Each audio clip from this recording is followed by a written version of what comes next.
Si tu as eu recours à la chirurgie bariatrique, ça se peut que tu te poses pas mal de questions quand vient le temps de déterminer qu'est-ce que tu devrais mettre dans ton assiette.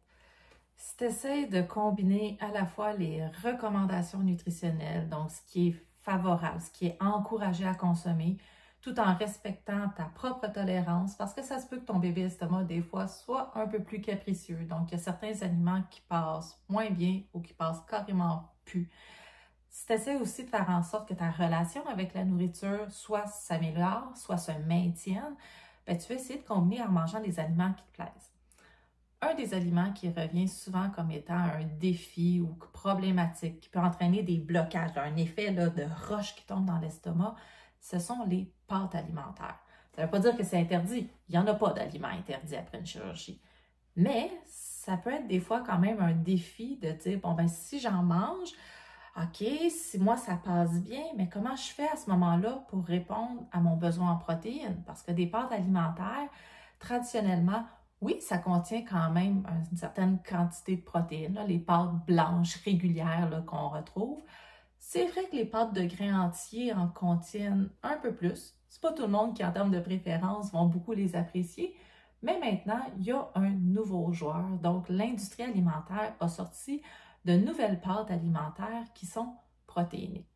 Donc, je m'appelle Evelyne Bergevin, je suis nutritionniste en chirurgie bariatrique et je prends plaisir à te proposer, à te suggérer des nouveaux aliments, des nouvelles options pour justement varier ton alimentation, pour introduire justement une alimentation variée et qui te plaît.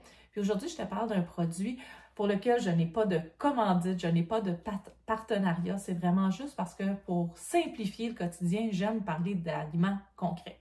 Donc, Catelli, qui a sorti des pâtes protéinées. Donc oui, c'est sûr que présentement, là, les aliments protéinés ont la cote. C'est pas vrai que tout le monde a besoin de plus de protéines dans la population. C'est pas vrai qu'on a besoin d'aliments qui sont ultra protéinés tout le temps. Mais chez quelqu'un qui a eu recours à une chirurgie bariatrique et qui donc, le volume des aliments consommés est quand même plus petit, aller chercher suffisamment de protéines, c'est pas toujours facile. Donc, c'est là qu'un produit comme les pâtes de Catelli protéinées peuvent devenir quand même un élément intéressant pour à la fois aller chercher un féculent, donc des glucides dont notre corps a besoin, mais aussi un petit peu plus de protéines.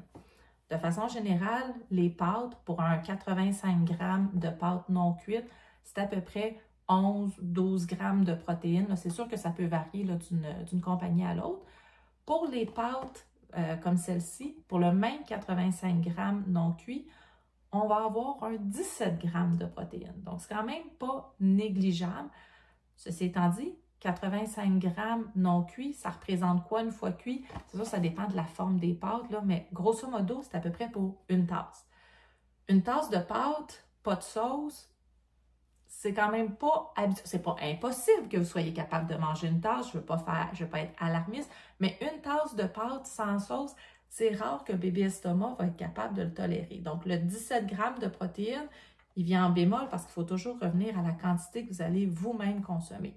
Mais ça peut quand même être un beau complément, justement, à une sauce qui contiendrait aussi, justement, une protéine, que ce soit viande hachée quelconque, de la PVT, du fromage, une sauce qui serait faite à base de lait, par exemple. Donc, on peut aller combiner pour aller chercher notre besoin à soi en protéines, qui est d'ailleurs variable d'une personne à l'autre.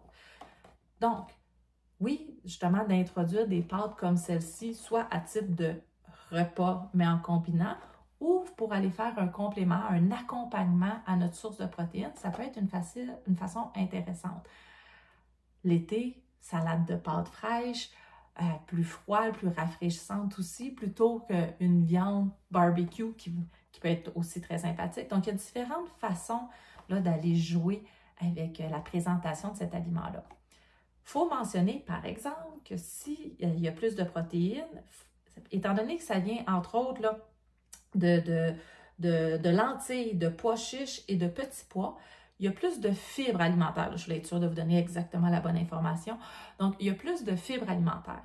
Ça peut être intéressant, mais ça dépend, par exemple, où est-ce que vous en êtes dans votre parcours.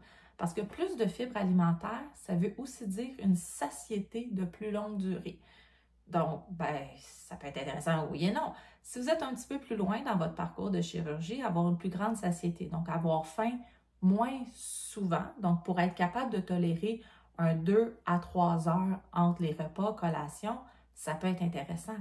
Par contre, si vous êtes quelqu'un qui avait eu recours à la chirurgie il y a moins longtemps, puis que vous avez de la misère à manger suffisamment, que votre appétit n'est pas au rendez-vous, c'est difficile pour vous de prendre vos collations puis d'aller chercher les nutriments dont vous avez besoin.